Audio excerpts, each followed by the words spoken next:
Okay guys, check it out. We've got everything all cleaned up.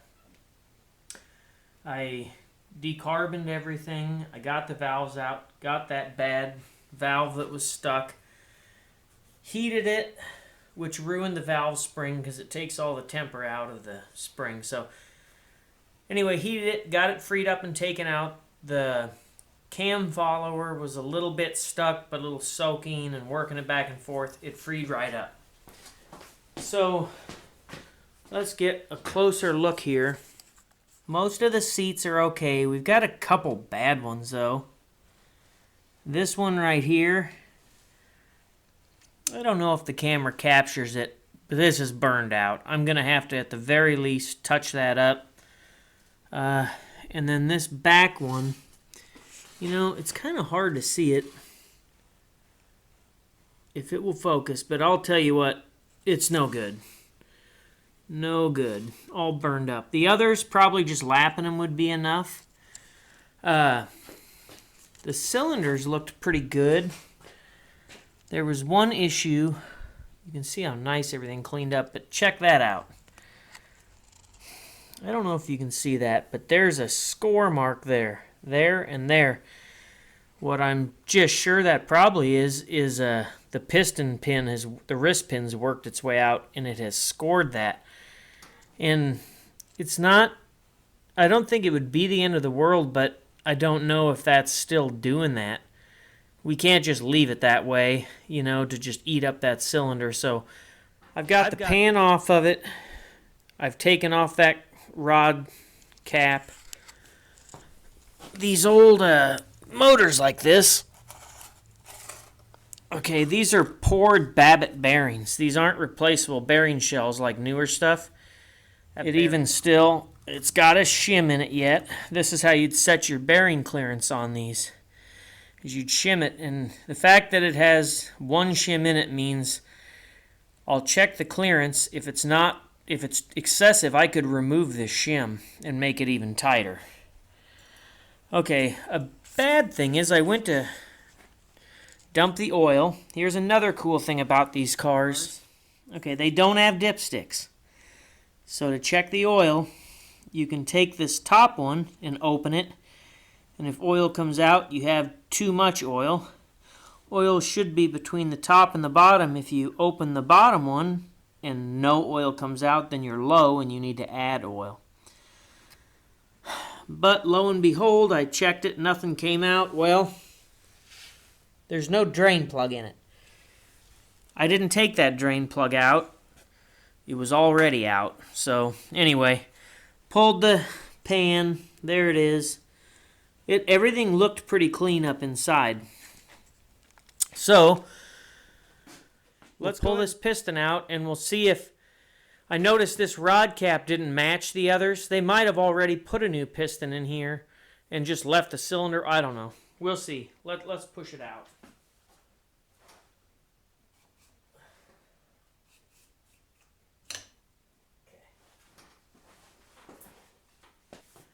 Okay.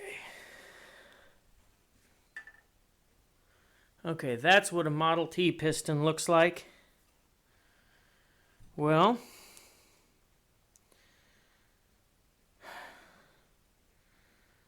I don't see where that scored anything. This is what I think happened. I think that someone had this apart before, and they saw that it had scored that, and they put in a new piston,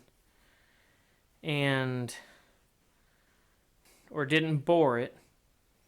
Because like I said, this rod cap did not match the other rod caps. The rings are free, but this oil control ring is stuck. That is stuck. So I'll see if I can get that freed up. But I don't see anything about this that should have caused a problem.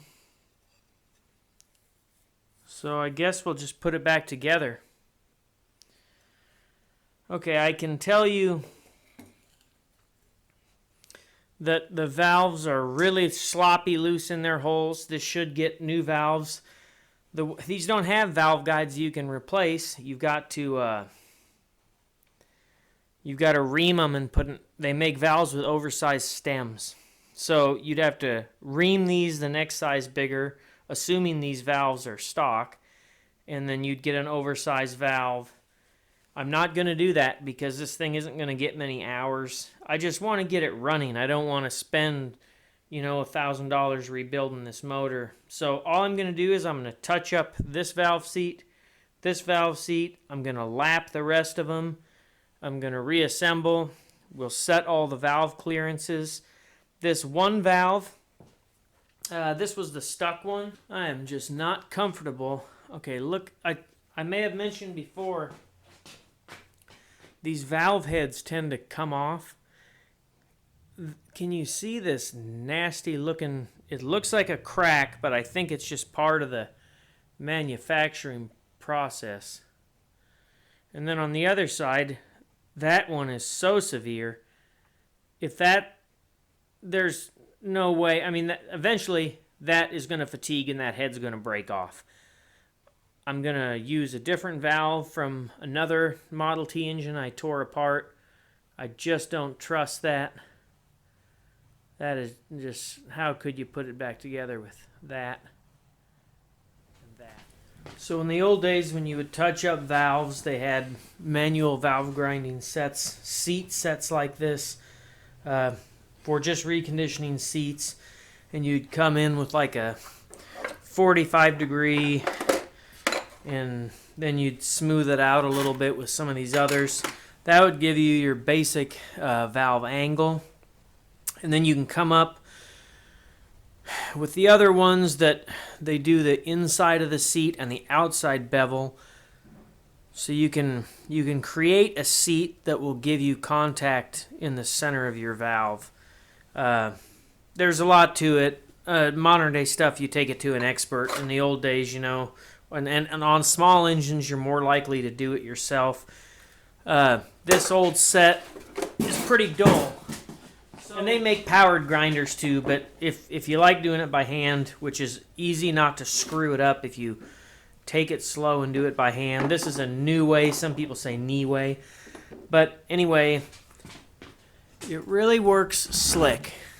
Let me see if we can get it to focus. So on a newer style, this has carbide cutters in it, and it really takes off material nicely. So I've already kind of touched this seat up. This seat was completely burned out, so this has a guide that goes in. It tightens it up so it's really snug. You don't have to have a million different guides because you want that guide to be tight and true in the valve, in the stem, in the guide. So that goes on, and just literally a few turns and it'll dress that seat up. And so for now that's just like a 46 degree bevel, but I'll come back after I put the valve in with a little bluing, and we'll see where the contact area is. Then we'll dress up the two other angles on the valve. Once we're fairly happy with our seat, then we'll take our valve. Like I said, these are the old valves that have the two holes. Modern valves don't have this. They really suggest you replace these old valves, but we're doing a budget deal here, so we get a little compound on there. Careful not to get compound down in the guide. And then these old grinders, they look like this, had a hand crank on them. And when you turn this, it reciprocates back and forth. So we just take that, we put that in our valve, and as we grind it, it just laps it back and forth. A modern lapping, you use the suction cup and you just move it back and forth with your hands. Well, we do that for a while, and eventually it starts to feel smooth. Once that happens, the compound gets pushed out of the way. Give it a couple taps. That kind of redistributes the grinding compound. We'll give it some more.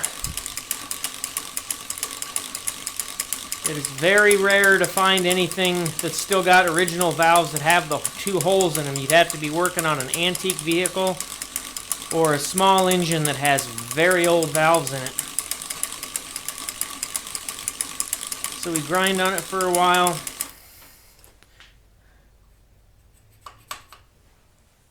But basically it puts that, it's about a, I don't know, 1/8 of an inch wear pattern in the center of that valve. That's roughly what we're looking for.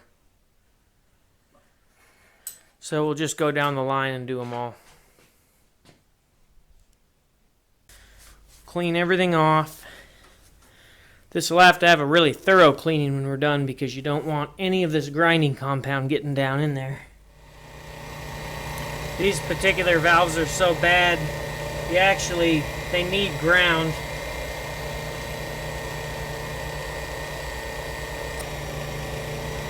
So it's a matter of just setting it to the right angle.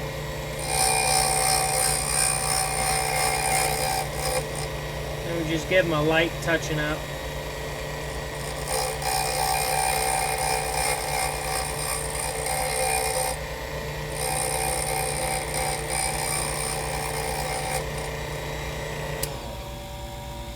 It gives them a new face, so a little something better to seal up against. On further inspection, this cylinder was pretty rusty. It had a lot of surface rust in the back part here, so I went ahead and pulled the piston on that. I honed this real good, cleans it right up. I pulled this piston out. All 3 rings were stuck and stuck tight. So I soaked them and cleaned them. I have an ultrasonic cleaner, put it in there. Got all my rings freed up, didn't break anything. The piston pin was almost completely stuck on the rod. I could barely move it. It took all I had. Cleaned that and lubed that and got everything working smoothly again. So anyway,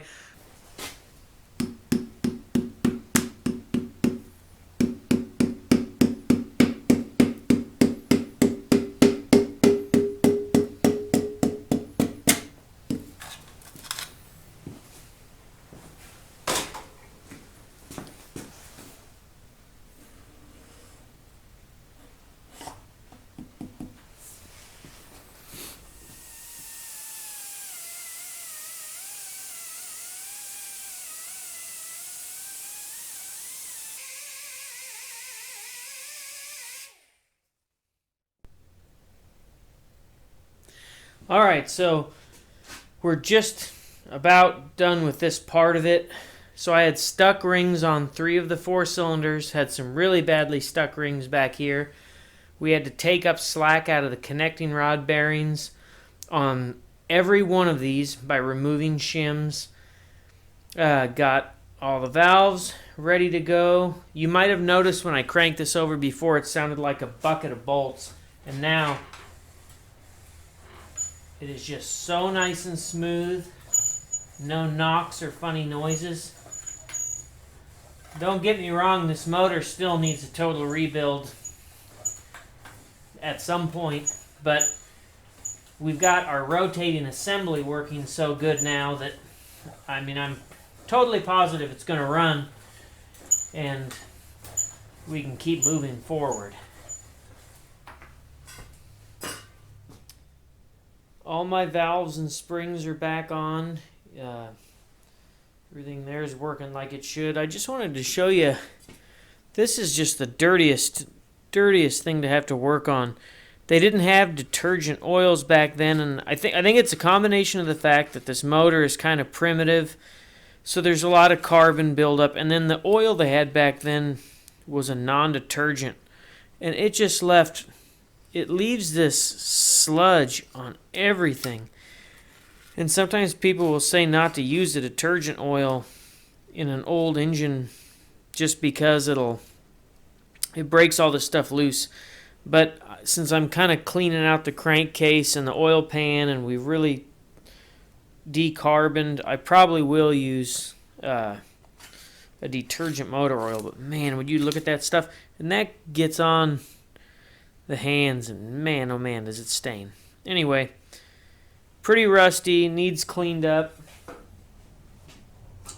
There's the other side, which I've already cleaned up. It's in real nice shape. I might go ahead, clean them both up, and just spray them with a little fresh black paint, just so it looks decent. And then we can Throw those guys back on the engine. The other things we're going to work on, I'm going to go ahead and pull apart and clean up this fan housing. This is a little different than on my other Model T. I don't know exactly. I'm not familiar enough. This is the throttle lever right here. And as the fan is spinning, as the throttle is drawn down, this little pin pushes in and it acts like a fan clutch. And it'll hold that fan pretty tight. It provides a braking action. I talked to my Model T buddy and he told me that this is a type of a governor and it's probably on there because this is a stationary engine. I'm going to take this whole thing apart, disassemble it, clean it, and then we'll see if hopefully there's some bushings we can replace in here, bearings of some kind. And then the other thing I'm going to go ahead and disassemble is this is my starter.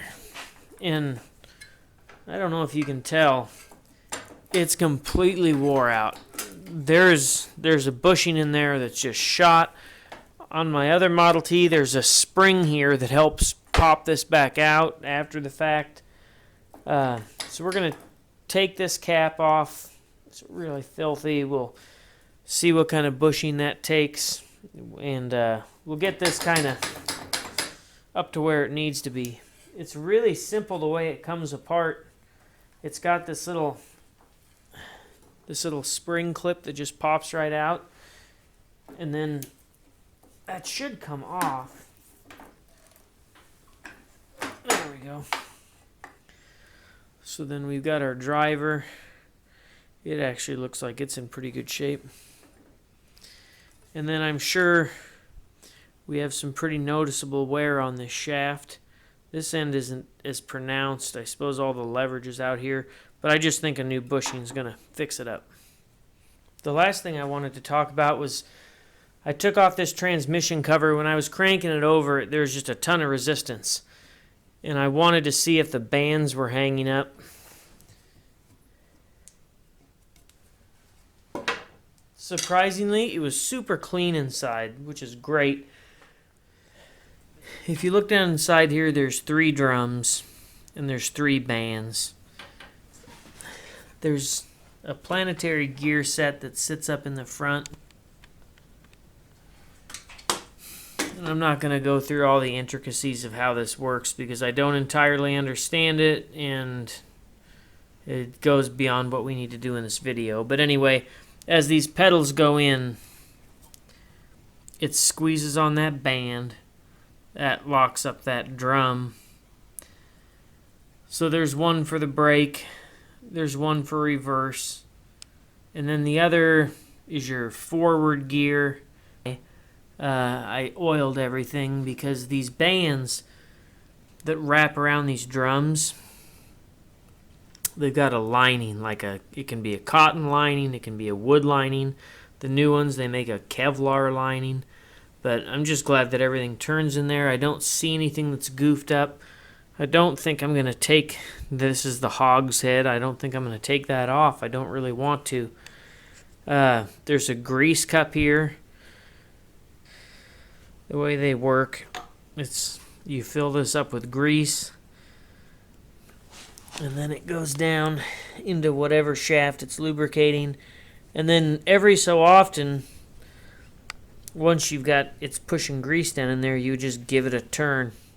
A little while later you give it another turn. It will slowly force grease down in there. So there's one there. There's also one here on this bearing block for the PTO pulley. Might take them off and clean them at the very least. There were some wires here that ran to both sides that would have kept this from spinning, I suppose. We can probably come up with something a little better and more secure than that. We will rebuild the coil box coming up. This is where the key goes. There's a switch in here. The coil's set inside. I'm going to rebuild that in an upcoming video, and we'll see what we get. But anyway, we're making some progress. I'm going to clean up sandblast, paint some things, and then we'll come back in the next one and see it getting all put together. That starter bushing that was so wore out, you can see how thick it would be originally and how thin it is now, just almost like a knife edge. So anyway, that went right there. They're really hard to press out, so I reached inside with a hacksaw, made a couple cuts, and that kind of takes the pressure off it, and then you can drive it out. So got a new one of them, put that in soon, and then got my cylinder head sandblasted, painted, the covers on the side, the valve covers and the oil pan I've also painted along with the timing cover, and we'll put that back on soon. Here's the water pump I'm going to use. So normally Model Ts don't have water pumps, but you can get these accessory water pumps, and because this is a stationary engine, you know, it's not driving down the road, so you're depending on just the fan to pull the air, and they can get hot. So this water pump is a little accessory water pump that has this long shaft that comes up and runs off the front belt.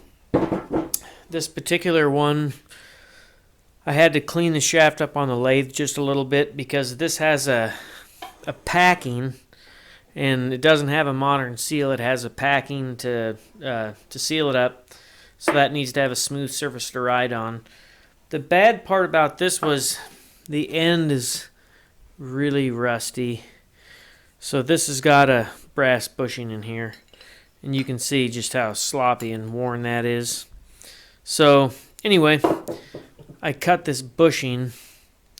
This bushing is the perfect size. This is steel. It'll ride in this brass or bronze bushing. So now I just need to take this, turn this down on a lathe, press that on, and then we'll have a new bearing surface there for that to ride on. That should fix it right up. So let's do that.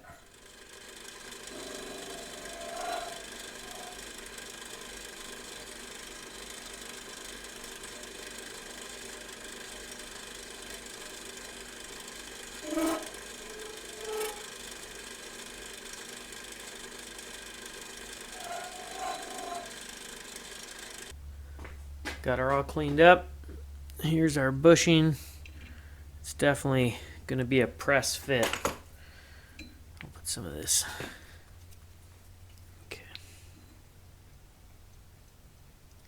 This is like a stud and bearing formula. So it's permanent. You got to heat it to get it back off. Okay.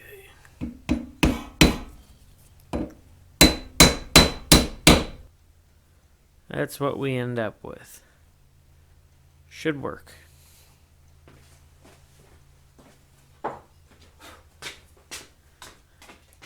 Then that inside of our bushing, that just snugged that right up. It's got a little play, but it's definitely 100 times better than it was before. So that will work. I sandblasted and painted this head so it would look nice.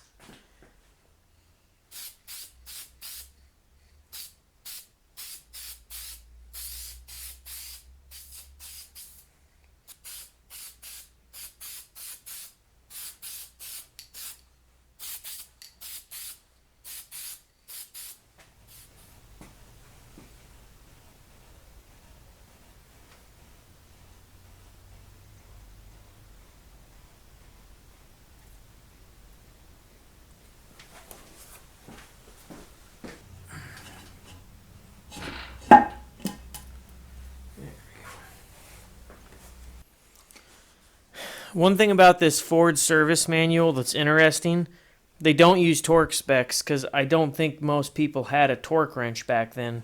So it just says run the bolts down tight and work from the inside out, which is normal when you're tightening something down.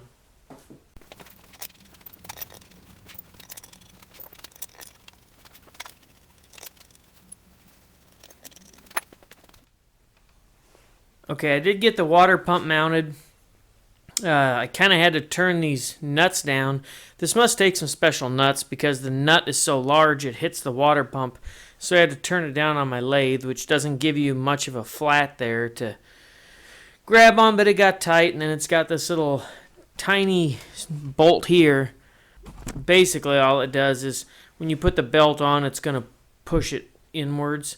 And so you just back this out till it just contacts the head. That way it's not putting all the stress, so you don't rip these bolts out when you tighten this up. It seems to work okay. I've got my packing kind of tight, so I'll probably run it, and then I'm sure it'll spew a bunch of coolant out of here, and then I'll have to tighten the packing up and work on it a bit. But I think it's going to work. Anyway, if it doesn't work, I'm going to put the old water outlet back on, but we'll give it a try, and when you turn this little grease cup, it does squirt a little bit of grease out on each side. So, should work. We'll see. Just one little note that says April 16th, 1920 is the patent date. In the beginning of my video, I have 4 different spark plugs, That one's a Champion. This one says Tiger. This one's a Ward's. This one's a Champion. They're all a little different, but here's what's cool about these. These old spark plugs were rebuildable. If you can see this, there's a nut right there. Inside each of these ones, on the bottom, there's a malleable copper washer down in there. And then you could buy, I think, just this center section. So that would go down in there. There's a little malleable copper ring built into this top piece too. That goes down in there, and let me tighten it down. So you could just replace just the porcelain and electrode of the spark plug. Isn't that cool? These are kind of expensive. If you want to buy an original style, you can buy reproductions. They are kind of spendy. There's a good chance if I set the gap, all these spark plugs probably would work. I think I'm going to try and find 4 that are the same. I mean, this one is really far off. I imagine this style is probably pretty close, and this guy, I don't know, this must just be something that they had thrown in there. Or maybe they got a larger plug because they were trying to up the compression in that cylinder. Maybe it was burning oil. I don't know what the concept. This would be a pretty cold plug. Anyways, kind of a neat deal. Just wanted to show you that. I took all these apart, cleaned the porcelain, cleaned up the metal, oiled them a little. So anyway, kind of a neat thing about these old spark plugs. These plugs are a little different. Most plugs, they're either a gasketed seat and it's a straight thread with a gasket, or else they're a taper seat where it's a straight thread with just a taper, and that's where it seals. These are actually pipe plug. So they're just a regular pipe thread. They actually seal off the threads. I don't think it's probably a big deal because these things are really low compression. At any rate, I'm just putting these in just to keep dirt out of there. This weekend I'm going to go pick up parts, all my gaskets set, then I can put the timing cover back on, put the crank start, new crank bushing, will be able to put my rocker covers on, be able to put my intake and exhaust on. So after this little parts run, we should be able to make some real progress. So anyway, thanks for watching, and we'll catch you on part 3.